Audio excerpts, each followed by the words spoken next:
जय माँ जालपा। दोस्तों, मैं राहुल पाल भंगालिया आज मैं आपका फिर से स्वागत करता हूँ अपने चैनल पे माँ जालपा पे। प्रिय दोस्तों, अभी हम बात कर रहे हैं राहु और केतु की।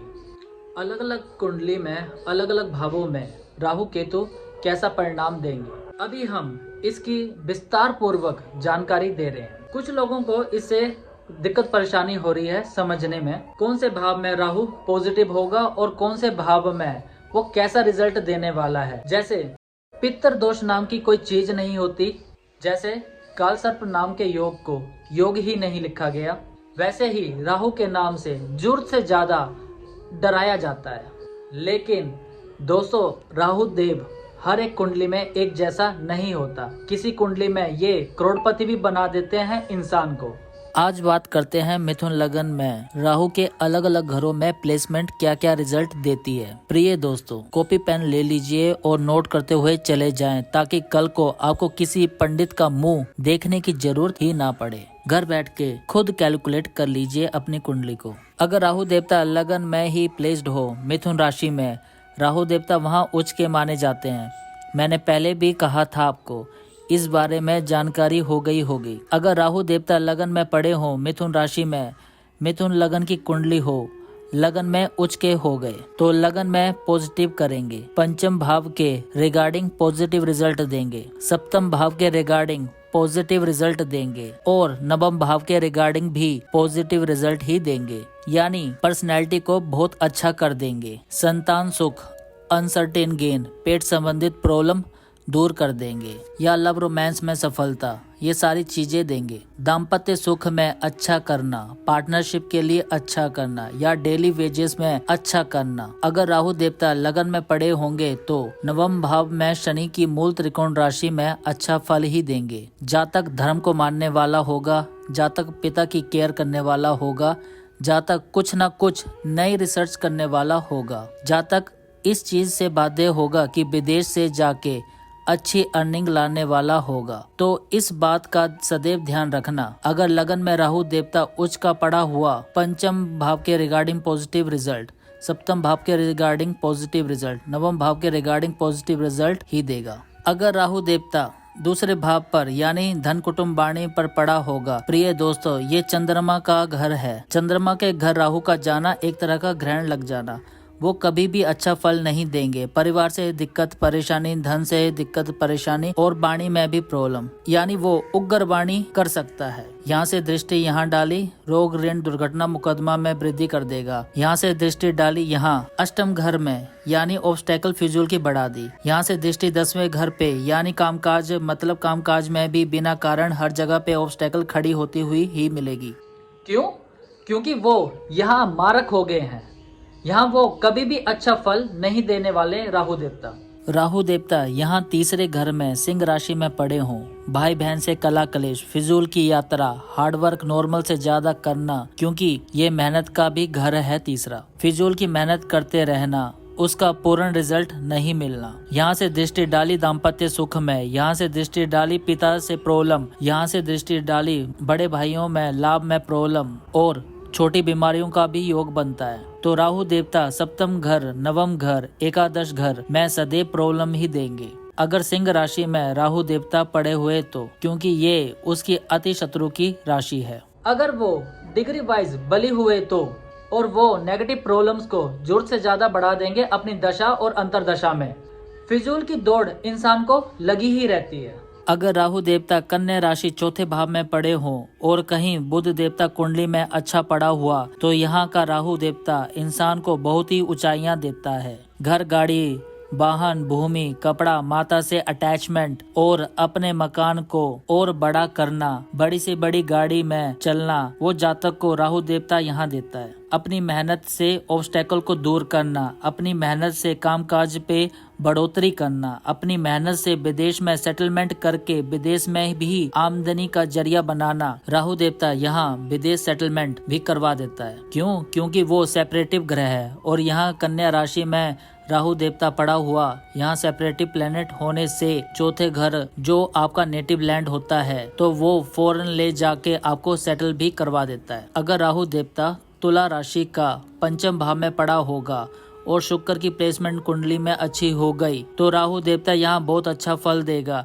जातक को वो करोड़पति अरबपति भी बना सकता है, क्योंकि वो अनसर्टेन गेन दे सकता है, वो लव रोमांस में कामयाबी भी दे सकता है, वो पेट संबंधित प्रॉब्लम को दूर कर सकता है। राहु देवता संतान सुख में पुत्र प्राप्ति के योग बना सकता है। राहु देव भी पुत्र कारक होता है, बृहस्पति की तरह। ये तो बदनाम तो जरूरत से ज्यादा कर दिया गया है। राहु देवता से भी कोई ग्रह अच्छा नहीं न्यायाधीश होता है। शनि देव की परछाई है, न्यायाधीश की परछाई होने की वजह से वो भी न्याय ही करता है। तो राहु देवता पंचम घर पर पड़े हुए और संतान देवता की कुंडली में कहीं प्लेसमेंट अच्छी हो गई तो राहु देवता बहुत ही अच्छा फल देंगे। यहाँ पड़े होने से धर्म को मानना, पिता से रिलेशन अच्छे होना, यहाँ दृष्टि डालने से राहु देवता अनसर्टेन गेन, बड़े भाइयों से बनना, यहाँ से दृष्टि डालने से राहु देवता का मतलब पर्सनैलिटी को अच्छा करना, एक सूझवान बुद्धिमान वाला व्यक्ति बनना, नेगेटिव पॉजिटिव सोचने वाला जातक पहले बनना। राहु देवता कुंडली में छठे भाव में पड़े हों, यहाँ वो फिर नीच के हो गए। 8वीं और 9वीं राशि में राहु देव नीच के होते हैं। कभी भी अपनी पूरी जिंदगी में कभी भी वो अच्छा फल नहीं देंगे। उस जातक की दशा और अंतरदशा चल पड़ी तो कोर्ट केस, लिटिगेशन, दुर्घटना, मुकदमा, यहाँ से दृष्टि डाली, कामकाज में ऑब्स्टेकल, प्रोफेशन में प्रॉब्लम, यहाँ से दृष्टि यहाँ फिजूल का बे होना यानी अनप्रोडक्टिव एक्सपेंसेस होना, यहाँ से दृष्टि यहाँ धन कुटुंब वाणी पे सदैव प्रॉब्लम ही देंगे। धन का अभाव सदैव बना ही रहेगा, क्योंकि राहु देव की नवम दृष्टि धन कुटुंब वाणी पे आ गई है। वो मारक हो गया, अब वो कुंडली में कभी भी अच्छा फल नहीं देगा। और एक बात बता दूं मैं दोस्तों, किसी पंडित के पास जा करके या वो आपसे पूजा के पैसे पंडित ले सकता है।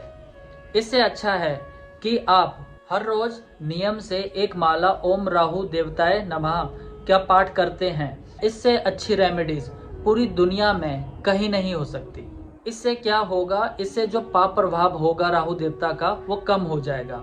और ऐसे ही अगर आपको और कोई ग्रह से परेशानी है तो राहु केतु शनि की आप रात के समय में सिंपल से मंत्र का उच्चारण कर सकते हैं। और बाकी देवताओं की आप सुबह नाश्ते से पहले 108 मनके की माला का मंत्र उच्चारण कर सकते हैं। इससे अच्छी रेमेडीज पूरे एस्ट्रोलॉजिकल गाइडेंस में आपको कहीं नहीं मिल सकती। ये काम आपको खुद करना है, किसी पंडित ने आपको कुछ नहीं करना है, स्वयं खुद के लिए करें। अगर आप खुद मंत्र जाप करेंगे तो आपको ज्यादा लगेगा। हम पंडित के पास तब जाते हैं जब हमारे पास समय नहीं होता है।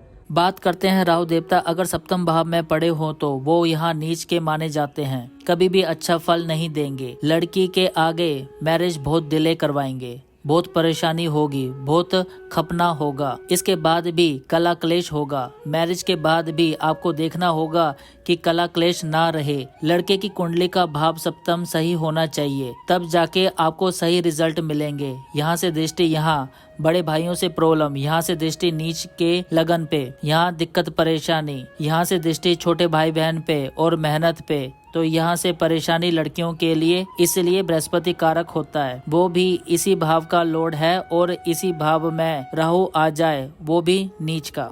राहु को तो उच्च का भी नहीं संभाला जा सकता। अगर वो नीच का है तो वो विवाह संतान में प्रॉब्लम्स बढ़ा देता है। उस इंसान को सारी जिंदगी पाठ करना पड़ता है। राहु देवता अष्टम भाव में हो तो भी वो प्रॉब्लम्स ही देते हैं। यहाँ से दृष्टि 12वें घर पे, यहाँ से धन कुटुंब वाणी पे, यहाँ भी प्रॉब्लम, यहाँ से चौथे भाव पे दृष्टि तो यहाँ भी प्रॉब्लम्स। राहु देव नवम भाव में पड़े हों, अगर शनि देव की प्लेसमेंट अच्छी हुई, यहाँ राहु देवता नवम भाव के रिगार्डिंग पॉजिटिव रिजल्ट देंगे। लगन पे दृष्टि डाली वो भी पॉजिटिव, मेहनत पे भी दृष्टि वो भी पॉजिटिव, पंचम भाव में दृष्टि डाली यहाँ भी वो पॉजिटिव रिजल्ट ही देंगे। राहु देवता यहाँ मीन राशि के पड़े हों, कभी भी वो प्रोफेशनल ग्रोथ देंगे ही नहीं।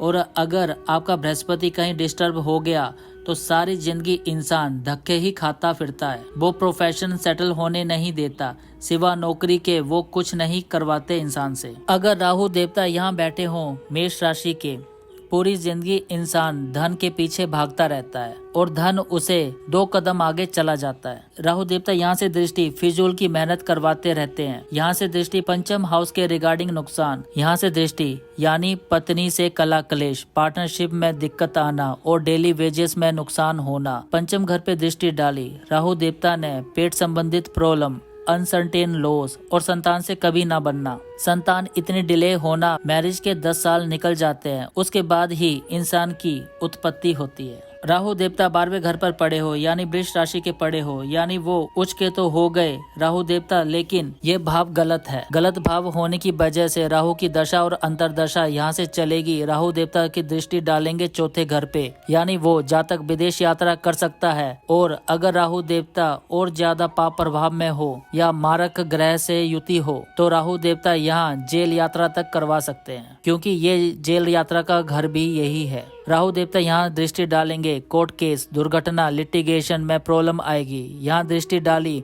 फिजूल की ऑब्स्टेकल लगी ही रहेगी। तो राहु देवता अगर अपने मित्र के घर बैठे होंगे तो अच्छा फल देंगे। कंडीशन साथ में ये है कि मित्र की प्लेसमेंट भी सही जगह पे होनी चाहिए। मित्र का बलाबल और राहु देवता का भी बलाबल अच्छा होना चाहिए। और अगर नहीं है तो आपकी और प्रॉब्लम्स ज्यादा बढ़ जाएंगी। जब भी राहु की दशा और अंतरदशा चलेगी तो आप हमेशा राहु देवता को याद रखना, नमन करना, पूजा पाठ करना, ये सदैव शुभ माना जाता है। अगर राहु देवता अगर कुंडली में अच्छी जगह पर पड़े हैं तो अगर आप पूजा करते हैं तो वो और अच्छा परिणाम देंगे। अगर वो गलत भाव में पड़े हैं तो आपके लिए पूजा करना आवश्यक हो जाता है। अगर आप ये नहीं कर सकते हैं और आप शनिदेव का पाठ कर रहे हैं, राहु देव जो है वो शनिदेव की परछाई हैं। अगर आप शनिदेव का पाठ कर रहे हैं तो राहु देव खुद ब खुद ही शांत हो जाते हैं। जाते जाते दोस्तों मैं आज आपको tip of the day they दूं। आज का टिप ऑफ द डे बहुत ज्यादा इम्पोर्टेंट है और ये है राहु देवता के ऊपर ही। जितना मर्जी राहु देव पाप प्रभाव में क्यों ना हो, राहु देवता आपको चाहे जितना मर्जी खपा क्यों ना रहे हो, अगर आपके काम बनने में इतनी बड़ी अटकल आ रही है या राहु देवता आपको ऐसी प्रॉब्लम दे रहे हो जो आपने कभी सोची ना हो, कोई एक छोटा सा कार्य करने में आपको महीनों लग जा रहे हो या राहु देव की दशा या अंतरदशा चल रही हो, तो आप एक छोटा सा उपाय कर सकते हैं। आपको करना यह है, आपको 100 ग्राम चाय पत्ती लेनी है या किसी गुरुद्वारे या किसी मंदिर में जाके 4th क्लास पर्सन को आपको ये दान में देनी है, या घर पे काम करने वाली को आप 100 ग्राम चाय पत्ती दान में दे सकते हैं। इससे राहु देवता की जो नेगेटिव एनर्जी होती है वो पॉजिटिव एनर्जी में कन्वर्ट हो जाती है, जिससे राहु देवता अति प्रसन्न हो जाते हैं। अगर ये दशा लंबी चल रही हो तो आप इसे हर अमावस के दिन कर सकते हैं। उम्मीद करता हूँ आज की वीडियो आपको पसंद आई होगी। अगर आपको ये वीडियो पसंद आई है तो लाइक, शेयर, कमेंट जरूर करें और साथ ही साथ मेरे इस चैनल को सब्सक्राइब भी जरूर करें।